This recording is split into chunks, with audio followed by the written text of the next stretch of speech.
ইউমিনুন, তারা যে মোহে মোহাচ্ছন্ন হয়ে আছে, যেই নেশায় নেশাগ্রস্ত হয়ে আছে, ওই নেশার ঘোর তাদের কাটবে না, তারা ঈমান আনবে না। মুহতারাম হাজিরিন, আল্লাহ পাক বলেন ইন্না নাহনু নারিসুল আরদা ওয়া মান আলাইহা ওয়া ইলাইনা ইউরজাউন। আল্লাহ বলেন সেদিন এই জমিনের চূড়ান্ত মালিকানা শুধু আমি থাকবো, আর কেউ থাকবে না। কোনো সম্রাট, কোনো বাচ্চা থাকবে না, ডোনাল্ড ট্রাম্পও থাকবে না, জো বাইডেনও থাকবে না, একমাত্র আমি আল্লাহ তাআলা এই জমিনের উত্তরাধিকারী মালিক হব সেদিন। ওয়া মান আলাইহা, আর এই জমিনের পরে যারাই থাকবে তাদেরও মালিকানি আল্লাহ হব। ওয়া ইলাইনা ইউরজাউন, আর জমিনের পরে যা কিছু আছে সকলকে আমার কাছেই প্রত্যাবর্তন করতে হবে, ফিরে আসতে হবে। মুহতারাম হাজিরিন, মুফাসসিরিন কেরাম ব্যাখ্যা করতে যে লিখেছেন, জাহান্নামী জাহান্নামে যাওয়ার পরে আফসোস করতে থাকবে আর বলতে থাকবে, হায় কেন আমার জীবনটাকে এমন ইচ্ছা মতো চালাইছিলাম। ইয়া লাইতানি কদ্দামতু লি হায়াতি, আমি আমার সামনের জীবনের জন্য কিছুই পাঠাই নাই, শুধু মনের চাহিদা মতো জীবনটা কাটায় কাটায় আমি আজকে জাহান্নামে এসে গেছি। এ তো জাহান্নামীর আফসোস হবে। কিন্তু রাসূল পাক সাল্লাল্লাহু আলাইহি ওয়াসাল্লাম বলেন, মৃত্যুর পরে সব মানুষই আফসোস করবে, জান্নাতি হোক আর জাহান্নামী হোক। জান্নাতির আফসোস হবে অশেষ আফসোস, যে আফসোসের কোনো শেষ হবে না, যে আফসোসের কারণে নিজেকে সে একেবারেই শেষ করে ফেলতে চাইবে, কিন্তু তাতেও কোনো কাজে লাগবে না। আল্লাহ পাক রব্বুল আলামিন বলেন, ইয়াউমাইযি ইয়াতাযাক্কারুল ইনসানু ওয়া আন্না লাহুদ যিকরা, সেই দিন মানুষ স্মরণ করবে কিন্তু সেই স্মরণ তাদের কোনো কাজে লাগবে না। ইয়াকুলু ইয়া লাইতানি কদ্দামতু লি হায়াতি ফায়াউমাইযিন লা ইউআযযিবু আযাবাহু আহাদ, সেই দিন আল্লাহর চাইতে আর কেউ শাস্তি দেওয়ার মতো আর কেউ থাকবে না। আল্লাহর শাস্তি হবে চূড়ান্ত শাস্তি। আল্লাহ পাক রব্বুল আলামিন বলেন, ওয়াসাকাহু আহাদ ওয়ালা ইউসিকু ওয়াসাকাহু আহাদ, আল্লাহর মতো বন্ধন আর কেউ বাঁধতে পারবে না। মুহতারাম হাজিরিন, আজ থেকে 3 মাস 3.5 মাস আগে ছাত্র আন্দোলনের কারণে যাদের পতন হইল হঠাৎ করে, তাদের চোখে অনেক স্বপ্ন ছিল, অনেক স্বপ্ন। বাংলাদেশের পোলা তলিটাকে শূন্য করে করে বিদেশে একটা জান্নাত বানায়া সেখানে ভোগ করবে, আর বাংলাদেশের মানুষের গাড়ের উপরে জুলুমের নির্যাতনের স্টিম রোলার চালাবে। এটাই ছিল তাদের সবচাইতে বড় স্বপ্ন। রব্বুল আলামিন সে স্বপ্ন বাস্তবায়ন হতে দেন নাই। আল্লাহ পাক রব্বুল আলামিন দুনিয়ার ইতিহাসে যত বড় জালিম হোক না কেন, রব্বুল আলামিনের বড় কোনো ক্ষমতা ব্যবহার করে জালিমকে ধ্বংস করেন নাই। এটা আল্লাহ তাআলার কুদরতের শানের খেলাফ। ক্ষমতাওয়ালারা মাজলুম জুলুমকারী জালেম যত দাপটের হোক না কেন, রব্বুল আলামিন আল্লাহ তাআলার তুচ্ছ ক্ষমতা দিয়ে এই জালেমকে দুনিয়া থেকে চিরবিদায় করে দিয়েছে। মুহতারাম হাজিরিন, এজন্য আল্লাহ পাক রব্বুল আলামিন কোরআনে হাকিমের মাঝে বিভিন্ন জায়গায় আলোচনা করেছেন। বন্ধুরা আমার, আল্লাহ পাক রব্বুল আলামিন ফিরাউন নামক যে জালিমের আলোচনা করেছেন, ওই ফিরাউন কিন্তু আসলে কোনো ব্যক্তির নাম না। ফিরাউন হইল একটা চরিত্রের নাম, কিন্তু চরিত্রের উদাত্ততায় চূড়ান্ত পর্যায়ে যে ফিরাউন উঠেছিল সেই ব্যাপারে আলোচনা আমরা বেশি করে থাকি। যার লাশটাকে আল্লাহ পাক রব্বুল আলামিন শুটকি বানাইয়া মিশরের জাদুঘরে পৃথিবীর ঐতিহাসিকভাবে রেখে দিয়েছে। এজন্য কিয়ামত পর্যন্ত যারা অহংকার চূড়ান্ত পর্যায়ে পৌঁছায়া আল্লাহর অহংকারের চাদর নিয়ে টানাটানি করবে, রব্বুল আলামিন তাদেরকেও ওই পরিণতি বরণ করাবেন। তাই আজও পর্যন্ত শুটকি বানায় রেখে দিয়েছে। এজন্য আমাদেরকে নসিহত গ্রহণ করা দরকার। দুনিয়া ভোগের সামগ্রী নয়, দুনিয়া হইল আমার আপনার জিন্দগির আমল করার জায়গা। আখিরাত হলো আমলের ফলাফল পাওয়ার চূড়ান্ত জায়গা। বন্ধুরা আমার, এজন্য রব্বুল আলামিন দুনিয়াতে কোনো চূড়ান্ত ফলাফল দিবেন না। রব্বুল আলামিন কোরআনে হাকিমের বিভিন্ন জায়গায় এ সম্পর্কে আলোচনাও করেছেন। আমি আপনাদের সামনে শুধু এটাই বলতে চাইতেছি, রব্বুল আলামিন এই যে আয়াতে কারিমা তিলাওয়াত করতেছিলাম, আল্লাহ বলেন ইন্না নাহনু নারিসুল আরদা ওয়া মান আলাইহা ওয়া ইলাইনা ইউরজাউন। ওই দিন, যেই দিন মানুষ আফসোস করতে থাকবে, ওই দিনের সত্যিকারের মালিকানা, সত্যিকার এই জমিনের অধিকারী আমি আল্লাহ তাআলাই হব, আর কেউ হবে না। রব্বুল আলামিন বলেন এই জমিনের পরে যা কিছু সবই আমি আল্লাহ পাকের মালিকানা দিন, এবং সকলকে আমার কাছে ফিরে আসতে হবে। মুফাসসিরিন কেরাম লিখেন, জাহান্নামীরা তো আফসোস করবে তাদের অকর্মের কারণে, তাদের দুষ্কর্মের কারণে, তাদের গুনাহের কারণে, তাদের অপকর্মের কারণে, আল্লাহর নাফরমানি করার কারণে, তারা জাহান্নামে যাওয়ার কারণে। যখন জাহান্নামের আযাব তাদেরকে গ্রাস করবে, তখন তারা আফসোস করে করে বলতে থাকবে, হায় রে, কেন দুনিয়াতে থাকতে ঈমান ও আমলের পথে চলেছিলাম না। কিন্তু মুহতারাম হাজিরিন, রাসূল পাক সাল্লাল্লাহু আলাইহি ওয়াসাল্লাম আরো বলেছেন, আল্লাহর জান্নাত হইল মানুষের সব আশা এবং সব কিছুর পরিপূর্ণ ফলাফল, সব কিছুর পরিপূর্ণ পাওয়ার জায়গা হইল জান্নাত। ওই জান্নাতেও জান্নাতি একটি মাত্র আফসোস করবে, আর কোনো আফসোস জান্নাতির থাকবে না। সেই আফসোসটা হইল, কেন দুনিয়ার জীবনে বসে বসে অহেতুক আমার সময়টাকে আল্লাহ তাআলার স্মরণ ছাড়া ব্যয় করেছিলাম। ওই সময়টাও যদি আমি আল্লাহর জিকিরে সময়টা কাটাইতাম, তাইলে জান্নাতের অমুক উচ্চ স্তরে আল্লাহ আমাকে আসীন করে দিতেন। মুহতারাম হাজিরিন, এই কথা আপনি আর আমি যদিও গবেষণা করি না, আমাদের জান্নাতের সুমহান উচ্চ স্তর থেকে আমাদেরকে নামায় রাখতে, আমাদেরকে লসে বানায় রাখতে, আল্লাহু আকবার, যারা চিরদিনের জন্য জান্নাত থেকে বঞ্চিত হয়েছে, তারা শত্রুতাই করে করে আমাদেরকে স্মার্ট গুনাহগার বানানোর জন্য স্মার্টফোনগুলো হাতে দিয়ে দিয়েছে। আমি দায়িত্বহীন কণ্ঠে বলতে চাই, সাহাবায়ে কেরাম দ্বীনের ব্যাপারে স্মার্ট ছিলেন, সাহাবায়ে কেরাম জান্নাত কামাই করার জন্য স্মার্ট ছিলেন।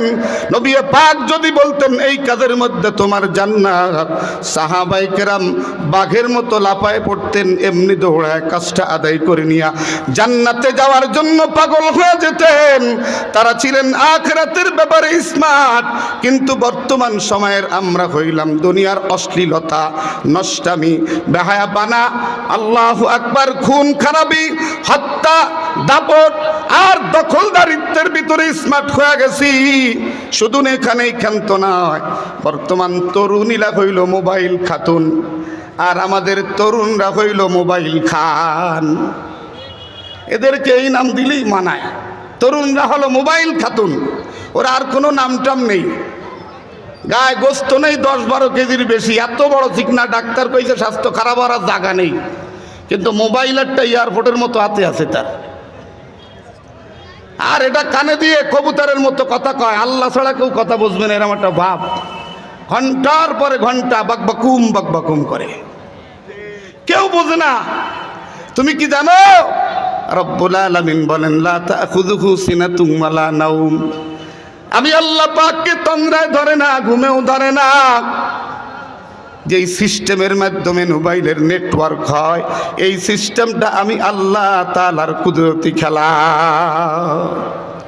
ইয়াউমা ইযিন আইনাল মাফার, যেদিন ধরা খাবি কোথায় ভেগে যাবি।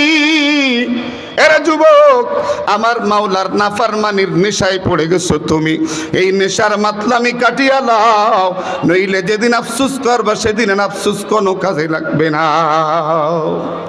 আল্লাহ পাক রব্বুল আলামিন তোমাকে আমাকে জমিনে এমনে এমনে বানাই নাই। রব্বুল আলামিনের একটা উদ্দেশ্য আছে, তবে কোনো লাভ নাই।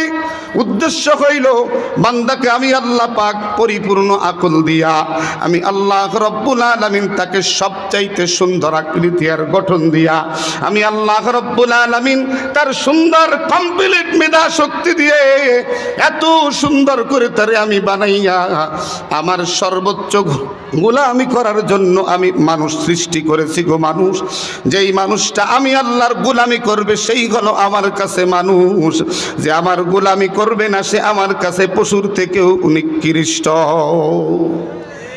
কোন মানুষ পশুর কাতারে গেলে আল্লাহ তাকে জাহান্নামে দিবেন না।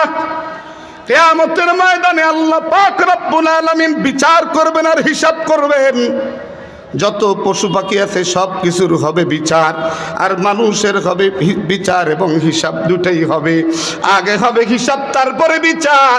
আরে যুবক বন্ধুরে, পশু পাখির শুধু বিচার হবে, হিসাব কিতাব হবে না। তুমি আজকে যদি চিন্তা করো আমি তো আসলে আমার জীবনটা আমার মতো চালাবো, আমি আমার রবচাহি জিন্দেগি চালাবো না, আমার মতো আমি চালাবো, ভালো করে শুনিয়া লও, আল্লাহ পাক বলেন যারা রবচাহি জীবন চালাবে তারা হইল সত্যিকারের রবের গোলাম।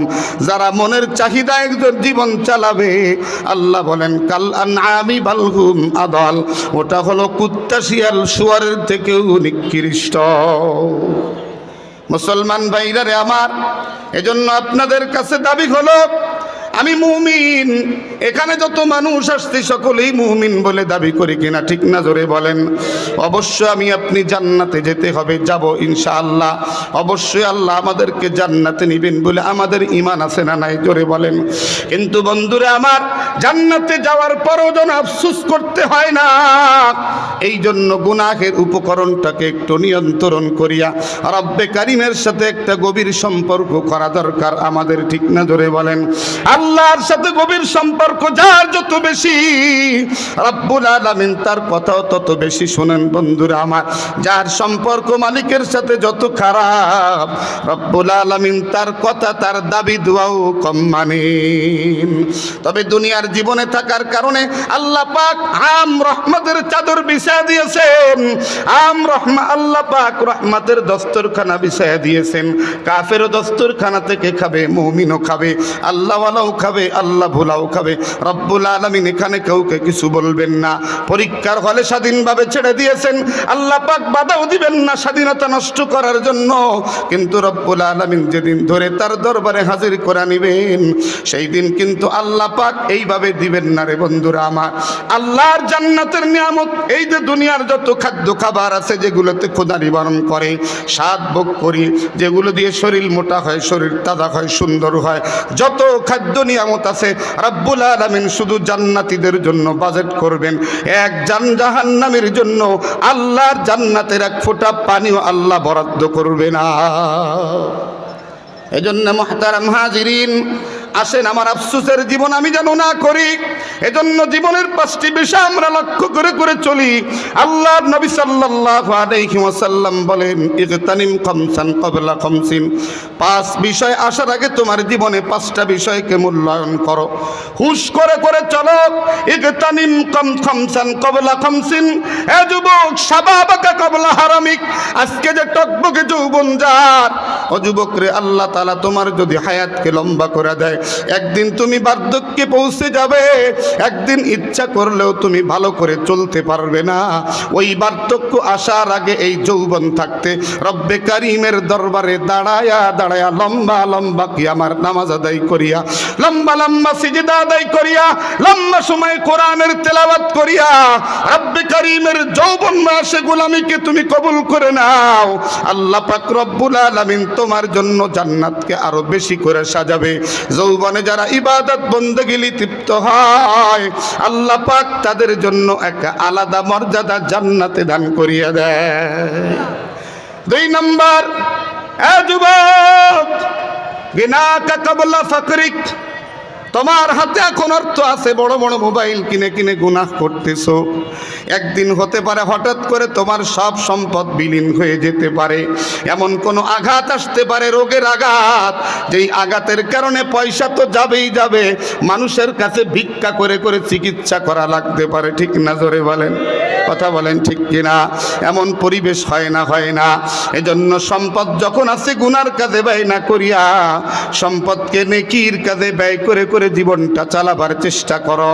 তাইলে তোমার এই সম্পদ আল্লাহ পাক রহমত দিয়া বৃদ্ধি করে দিয়া তোমার এই সম্পদকে আল্লাহ পাক পরকালের জন্য মহাসম্পদ বানায় দিবে রে যুবক ভাই। এ যুবক ভাই, ওয়াসিহাতাকা ক্বাবলা সাকামিক, আল্লাহর নবী বলেন অসুস্থ হওয়ার আগে সুস্থতাকে তুমি মূল্যায়ন করো। এরে যুবক বন্ধুরে, হাসপাতালের বেডে যাইয়া দেখবা, বিভিন্ন ইউনিটে যাইয়া দেখবা, কোথাও হাত ভাঙ্গা, কোথাও পাও ভাঙ্গা, কোথাও কোমর ভাঙ্গা, কোথাও গলার গোড়ার হাড্ডি ভাঙ্গা, কোথাও মাথার চাড়া ফেটে গেছে। এক একজন এক এক জায়গায় পড়ে পড়ে তখন বাধ্য হয়ে আল্লাহকে ডাকতেছে।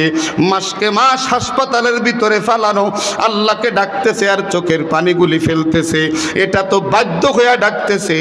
তুমি সুস্থ থাকতে রব্বে কারিমকে ডেকে ডেকে তোমার সুস্থতার নিয়ামতের শুকর আদায় করো, দেখবা আল্লাহ রব্বুল আলামিন তোমার এই সুস্থতার নিয়ামত বাড়াইয়া দিয়া যতদিন আল্লাহ বাঁচায় রাখে গো, শুকরিয়ার কারণে তোমাকে মৌত পর্যন্ত ইবাদতের শক্তি দান করে দিবে।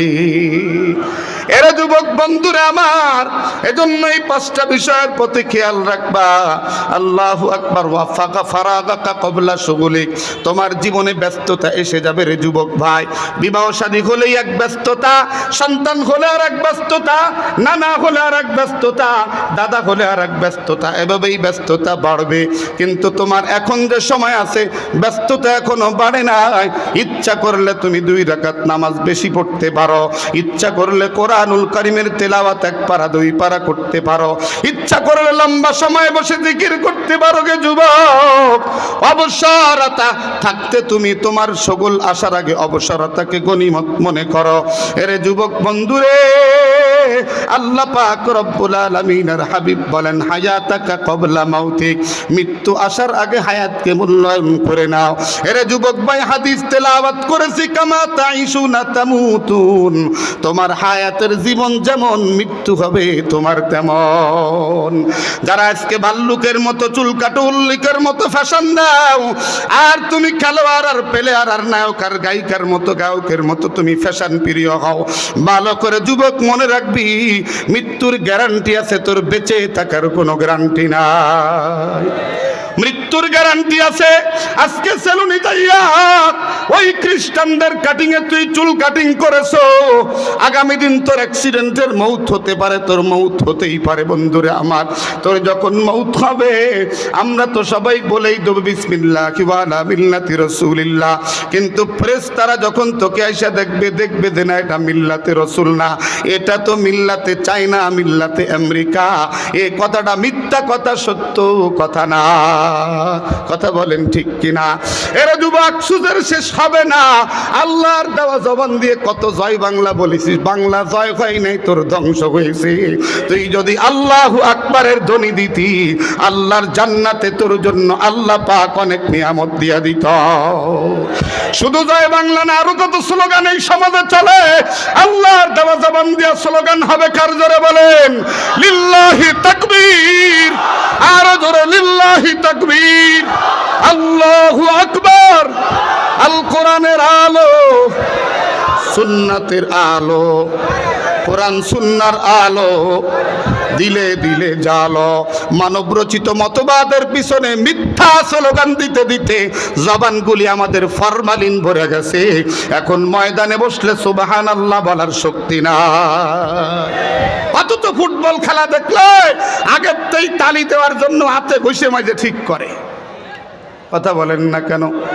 জগের ভিতরে রং গুলায় সেট করে কার গায়ে মারবে। হ্যাঁ যুবক, কলিজাটা নষ্ট হয়ে গেছে। কলিজা যদি নষ্ট হয়ে যায় তাইলে আর কিছুই থাকে না রে যুবক ভাই। এই জন্য যুবক বসতেছি তোমারে, ওই সেদিন ওই আফসোসের দিন আসার আগে তুমি ফিরে আসো। আল্লাহ পাক রব্বুল আলামিন সুস্থ মানুষের আলোচনা করে করে শুনাইছেন। আল্লাহ বলেন, নবী গো, আল্লাহু আকবার, ওয়াজকুর ফিল কিতাবি ইব্রাহিম ইন্নাহু কানা সিদ্দিকান নাবিয়্যা। নবী, আপনি এই কিতাবের ভিতরে ইব্রাহিমের কথা আলোচনা করুন, বর্ণনা করুন। তিনি ছিলেন একজন সত্যবাদী নবী।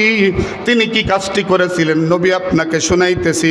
ও নবী গো, আপনার তো পিতামহ নাই, আপনার তো মাতামহ নাই। নবী গো, তিনি সর্বপ্রথম তার বাপকে হকের দাওয়াত দিয়েছেন।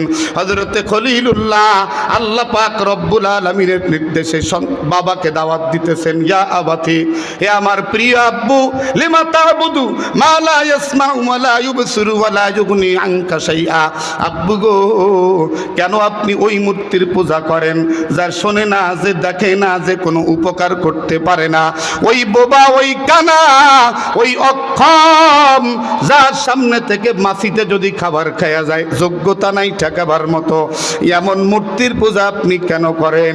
ইয়া আবাতি ইন্নী কদ জাআনি মিনাল ইলম, আব্বু গো, আমি আপনার কাছে এমন ইলম নিয়ে আসছি, মা লাম ইয়াতিকা, যা আপনার কাছে আসে নাই, ফাত্তাবিআনি, আপনি আমার অনুসরণ করেন, আহদিকা সিরাতান সাবিয়্যা, আমি আল্লাহ পাকের সঠিক রাস্তা আপনাকে প্রদর্শন করে দিব।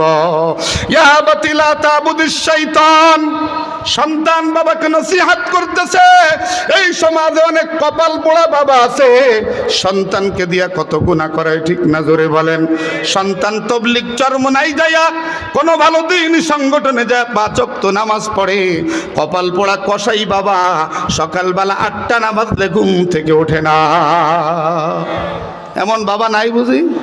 বহুত সন্তান আমাদের কাছে কেঁদে কেঁদে দোয়া চায়, হুজুর আমার আব্বার জন্য দোয়া করেন, আমার বাপের যে কি দশা হইল, আমার বাপ বিড়ি একটা দে একটা দড়ায়, হুক্কা একটা দে একটা খায়, আমার বাবার জন্য দোয়া করেন। আল্লাহ পাক বলেন, এ দুনিয়ার মানুষ শোনো, আমার নবী ছিলেন না দুনিয়াতে, আমি নবীর মাধ্যমে তোমাদেরকে শুনাইতেছি। ইব্রাহিম খলিলুল্লাহ বলে, ইয়া আবাতি লা তা'বুদিশ শাইতান, আব্বু গো, শয়তানের ইবাদত আপনি করেন না, অনুসরণ আপনি করেন না। আল্লাহু আকবার। ইন্নাহু কানা লির-রহমানি আসিয়া, সে তো আল্লাহ তাআলার দয়াময় রহমানের বড় অবাধ্য। বলে আপনি যদি এই কাজটি করেন, আব্বু, ইয়া আবাতি ইন্নী কদ, ইয়া আবাতি ইন্নী আখাফু আন ইয়ামাসসাকা আযাবুম মিনার রহমান, আব্বু গো, আপনি যদি শয়তানের পদাঙ্ক অনুসরণ করেন, এই মূর্তির পূজা করে জীবনটা কাটান, মূর্তির সম্মান করেন, মূর্তি বানান, মূর্তি দাঁড় করান। এরা মুসলমান ভাইরা রে আমার সবচাইতে খুশির বিষয়, মূর্তি দিয়া বাংলাদেশটা ভরে ফেলেছিল, আল্লাহ পাক রব্বুল আলামিন মোটামুটি বাংলাদেশকে মূর্তি মুক্ত করে দিয়েছে। আওয়াজ করে বলেন ঠিক কিনা? রে বন্ধুরা আমার, খুব খেয়াল করে নিতে হবে। এই জন্য ওরা ছিল মূর্তি পূজক, এরা মূর্তির পাহারাদার। এভাবে কাজ করা যাবে না।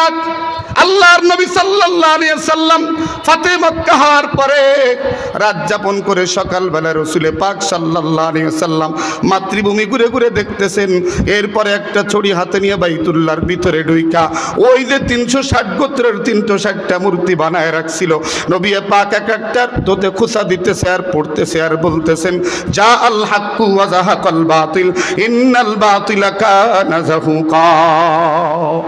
ইসলাম ছাড়া অন্য কোন তন্ত্র মন্ত্র প্রতিষ্ঠার জন্য সারা স্বপ্ন দেখতে চাও, বাংলার তাওহীদি জনতা বেঁচে থাকতে, ওলামায়ে কেরাম বেঁচে থাকতে এ স্বপ্ন বাস্তবায়ন হবে না ইনশাআল্লাহ। প্রয়োজন আবার রক্ত দেব, আমি শহীদ হব ইনশাআল্লাহ। তারপরেও এ বাংলার জমিনে আল্লাহর আইন ছাড়া অন্য কোন আইন দিয়ে আর মানুষের সুন্দর জীবন চলতে পারে না। যাই স্বপ্ন দেখো, ভাগ বাটোয়ারার স্বপ্ন আর উদারপূর্তির স্বপ্ন, এ স্বপ্ন বাস্তবায়ন হবে না। ধান্দাবাজি ছেড়ে দাও, আল্লাহর জন্য বলতেছি, আল্লাহর কাছে ফিরে আসো। তুমিও কামিয়াব, আমিও কামিয়াব। কয়দিন ভোগ করবা? দরবেশ ভোগ করতে চেয়েছিল, পারছে? হারুন ডিসির মতো এত বড় নাটকীয় বাটপার, যে ওলামায়ে কেরামের কাছে নাটকীয় ভক্ত সেজেছিল। নাটকীয় ভক্ত, কি নাটকীয় ভক্ত! এ তো দুনিয়ার ধরা, আল্লাহ ধরবেন চরম ধরা।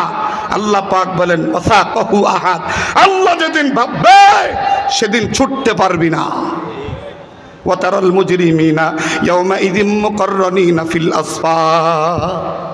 মুহতারাম হাজিরিন, ইব্রাহিম আলাইহিস সালাতু ওয়াস সালাম বাবাকে এভাবে বলতেছে, ইয়া আবাতি ইন্নী আখাফু আন ইয়ামাসসাকা আযাবুম মিনার রহমান। ইয়া আব্বু, আমি দেখতেছি আপনার পরে আল্লাহ পাকের একটা আযাব এসে যাবে, আপনাকে ধরে বসবে। ফাতাকুনা লিশ-শাইতানি ওয়ালিয়া, ধরে বসলেই আপনি শয়তানের বন্ধু হয়ে যাবেন, সাথী হয়ে যাবেন। আল্লাহু আকবার। মুসলমান ভাইরা রে আমার, রব্বুল আলামিন সন্তানকে, বাবাকে কিভাবে নসিহত করা লাগবে দিনের পথে শিক্ষা দিতেছেন। সন্তানের, আরে আব্বার সাথে বেয়াদবি করে বলা যাবে না। তুমি বোঝো নাকি? তুমি বোঝো নাকি? এরম দা দিয়ে কয় তুমি বোঝো নাকি? না তুমি মেলা বোঝো, অত মেলা বুঝলে সমস্যা হয়ে যাবে। এরে যুবক ভাই, ক্বালা আরাগিবুন আনতা আন আলিয়াতি ইয়া ইব্রাহিম। এইবার বাপের জবান খুলেছে, আল্লাহ পাক বলেন, এইবার বাপ বলতেছে, হে ইব্রাহিম, এতক্ষণ ইব্রাহিম আলাইহিস সালাম যেই পিতৃসুলভ সুন্দর আচরণ দিয়ে বক্তব্য দিয়েছেন, উচিত ছিল সন্তানকেও ইয়া বুনাইয়া বলা, ঠিক না? জোরে বলেন। কিন্তু না, দুনিয়ার নেশায় যারা নেশাগ্রস্ত হয় তাদের জবান থেকে কখনো সুন্দর ভাষা বের হয় না। দেখেন নাই আপনারা? দেখেন নাই? শুধু দিনজাত আর উদত্ত ভাব, বডির চাইতে কলিজা বড় কে আছে? খেলা হবে। কোথায় আপনি? কোথায় আপনি? খেলা হবে, আসেন। পালায় গেলেন কেন? বল পাওয়ার আগেই দাপটের সাথে বলেছেন কলিজা আমার বড়, বডির চেয়ে কলিজা বড়। কোথায় আপনার সে কলিজা? রব্বুল আলামিন ধরলে ডাকাতির সর্দার পর্যন্ত বিড়াল হয়ে যায়। মাতুব্বারি আর বাটপারি চলে কোথায় জানেন? যেখানে আল্লাহ পাক নাই, যেখানে আল্লাহ আছে মাতব্বারি আর বাটপারি করে সীমানা ডিঙ্গানো যায় না। মুসলমান ভাইরা রে আমার, বাপ এবার বলতেছে, ইয়া ইব্রাহিম, ক্বালা আরাগিবুন আনতা আন আলিয়াতি ইয়া ইব্রাহিম। ইব্রাহিম, তুমি কি আমাদেরকে আমাদের দেবদেবী থেকে আমাদেরকে দূরে সরাইতে চাচ্ছ? আমাদেরকে ফিরায় নিতে চাচ্ছ? তুমিও কি আরাগিবুন আনতা আন আলিয়াতি, তুমিও কি এই কথা বলতেছো যে আমাদের দেবদেবী তোমার না, তোমার এটা না, তুমি এটার কোনো পূজা করো না? এবার বাবা কি বলে শোনো যুবক, লা ইল্লাম তানতাহি, হে ইব্রাহিম, এমন অবান্তর কথাবার্তা যাতে তুমি বিরত না হও, এমন কথা যদি বলতে থাকো, লা ইল্লাম তানতাহি, যদি নিষেধ না হও, বিরত না হও, লা আরজুমান্নাকা ওয়াহজুরনি মানিয়া, অবশ্যই অবশ্যই তোমাকে আমি পাথরের আঘাতে হত্যা করব। এরা যুবক বন্ধুরে, আল্লাহ পাক রব্বুল আলামিন খলিলুল্লাহকে আগেই তো দিয়েছিলেন সৎ পথের দিশা। আল্লাহ বলেন, ওয়ালাকাদ আতাইনা ইব্রাহিমা রুশদাহু মিন ক্বাবলু ওয়া কুন্না বিহি আলিমিন। বাপ যখন একথা বলে ফেললো, আল্লাহু আকবার, আল্লাহু আকবার, ইব্রাহিম আলাইহিস সালাতু ওয়াস সালাম চুপ করে বসে থাকলেন না, ডাক দিয়ে বলতেছেন কি জানেন? ক্বালা সালামুন আলাইক। বন্ধুরে, মুফাসসিরিনে কেরাম বলেন এই সালামের দুইটা অর্থ। একটা হলো বাবাকে সান্ত্বনা দিয়ে দেওয়া, আপনি আমার পরে যত ক্ষিপ্ত হন আমি আপনার পরে ক্ষিপ্ততা দেখাবো না। দুই নাম্বার হলো জাহেল যখন বেশি বেড়ে যায়, ওই জাহেলকে সালাম দিয়ে বিদায় নিয়ে চলে যাওয়া, এটা বুদ্ধিমানের কাজ। এই সালামটাই হইল তার সব দাপটের জবাব। সালামুন আলাইক, আব্বু আপনাকে সালাম, আস্তাগফিরুল্লাহ রাব্বি, এরপর আমি আপনার জন্য আল্লাহর কাছে ক্ষমা প্রার্থনা করব। ইন্নাহু কানা বি হাফিয়া, আমার রব আমাকে কখনো বঞ্চিত করেন নাই। ফালাম্মা তাযালাহুম ওয়া মা ইয়াবুদুনা মিন দুনিল্লাহ ওয়া হাবনা লাহু ইসহাক ইয়াকুব। আল্লাহু আকবার, আল্লাহু আকবার। এই আয়াত যখন ইব্রাহিম আলাইহিস সালাম বললেন, হায় রে, এই বাবার বংশে আমি আর থাকবো না, এই বাবার অধীনে আমি আর থাকবো না, যেইখানে আমার রবকে এককভাবে ডাকা যায় না এই পরিবেশে আমি থাকবো না, যেখানে নেকি করা যায় না বাধ্য হয়ে গুনাহ করা লাগে, এখানে আমি থাকবই না। ফালাম্মা তাযালাহুম, তখন তিনি সেখান থেকে বিদায় নিলেন। ওমা ইয়াবুদুনা মিন দুনিল্লাহ, আল্লাহু আকবার। ফালাম্মা তাযালাহুম ওমা ইয়াবুদুনা মিন দুনিল্লাহ ওয়া হাবনা লাহু ইসহাক ওয়া ইয়াকুব। আর ওই দেবদেবীর থেকেও যখন তিনি দূরে গেলেন, যার পূজা তার বাবা তার পূর্বপুরুষেরা করত, আল্লাহ পাক বলেন, আমার ইব্রাহিম যখন আমি আল্লাহর দিকে হিজরত করতে শুরু করলো, গুনাহের পরিবেশ ছেড়ে দিয়ে, ওয়া হাবনা লাহু ইসহাক ওয়া ইয়াকুব, আমি আল্লাহ পাক রব্বুল আলামিন তাকে তার বংশ পরম্পরা ইসহাককে দিলাম, ইয়াকুবকে দান করলাম। কুল্লান জাআলনা নবিয়্যা, আমি আল্লাহ পাক উভয়কে নবুয়ত দান করলাম, নবী বানায় নিলাম। রব্বুল আলামিন এই বয়ানগুলি করে আমাদের কি বোঝাইতে চান বন্ধুরা আমার?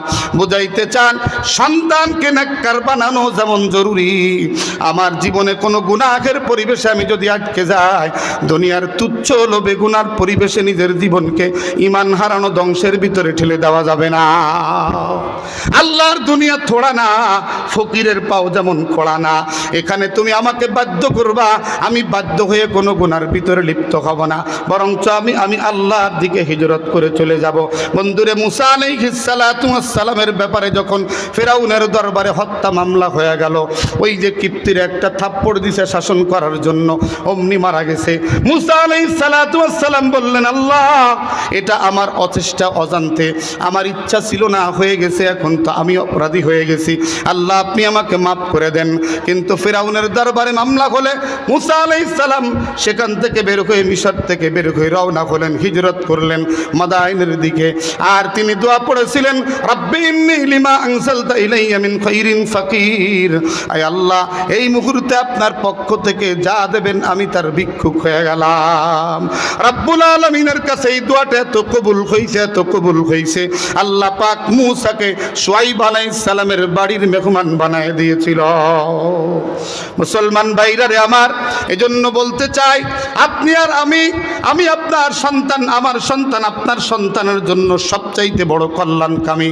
এর চাইতে কল্যাণকামী আর কারোর জন্য আমি না। যে কারণে আমি ভালো জামা গায়ে না দিলে আমার সন্তানকে ভালো জামা পরাই, আমি ভালো জুতা না পরেও সন্তানকে ভালো জুতা পরাই, আমি ভালো না খাইলেও সন্তানকে ভালো খাওয়াই। এর কারণ হইল আল্লাহ পাক এক আজব দরদ মা বাবার কলিজায় সন্তানের জন্য দিয়েছেন। ওই সন্তানের জন্য আপনি আসলে কি করা দরকার, এই বিষয়টা আমার বলা।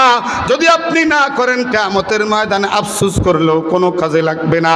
সন্তানের জন্য সবচাইতে বড় পাওয়া আপনার করা দরকার, সন্তানের স্থায়ী জীবনটাকে সফল জীবন বানায় দেওয়া দরকার।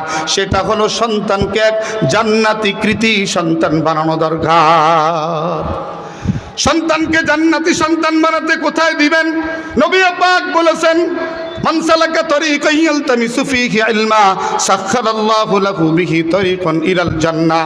যেই বান্দা বান্দি আল্লাহু আকবার, অথবা যেই মানুষটি আল্লাহর ইলমে দ্বীন শেখার জন্য সে চলতে শুরু করে দিল, আল্লাহ পাক প্রত্যেকটা কদমে কদমে আল্লাহর জান্নাত তার কাছে আইনা দিল। মুসলমান ভাইরা রে আমার, আপনার যদি এখন সুযোগ নেই শিক্ষার্থী হওয়ার, কিন্তু আপনার জন্য সুযোগ আছে আপনার অধীনে কাউকে শিক্ষা দেওয়ার মতো। আপনার বংশ থেকে, আপনার পরিচিত লোকদের থেকে একজনকে আলেম বানায়া জান্নাতের পথকে সুগম করে দেন। আপনার সন্তান দুনিয়াতে বেঁচে থাকলে জান্নাত পাবে এমন করে গ্যারান্টি নাই, কিন্তু ইলমে দ্বীনের পথে যদি একবার আপনি ঢুকায় দেন, আপনার সন্তানের জন্য জান্নাত বরাদ্দ হয়ে যাবে। আল্লাহ নবী বলেন জান্নাত সহজ হয়ে যাবে। সেই জান্নাতি মানুষ তৈরি হয় সারা বাংলাদেশের কোন প্রাইমারিতে, ঠিক না বলেন? প্রাইমারিতে কি জান্নাতি মানুষ তৈরি হয়? প্রাইমারিতে চোখের একটু আলো আসে, অ চিন্ত না অ বলে, ক চিন্ত না ক বলে, ব চিন্ত না ব বলে। আগে ছিল অন্ধ এই ব্যাপারে, এখন চোখে আলো আসে। বাংলা ইংরাজি আরবি, বাংলা ইংরাজি অঙ্ক অক্ষরগুলি চিনে মিলায় মিলায় পড়তে পারে। কিন্তু মাদ্রাসাগুলোতে আসার পরে বন্ধুরা আমার, যেমন ভাবে চোখে আলো আসে তেমন অন্তরের ভিতরে আলো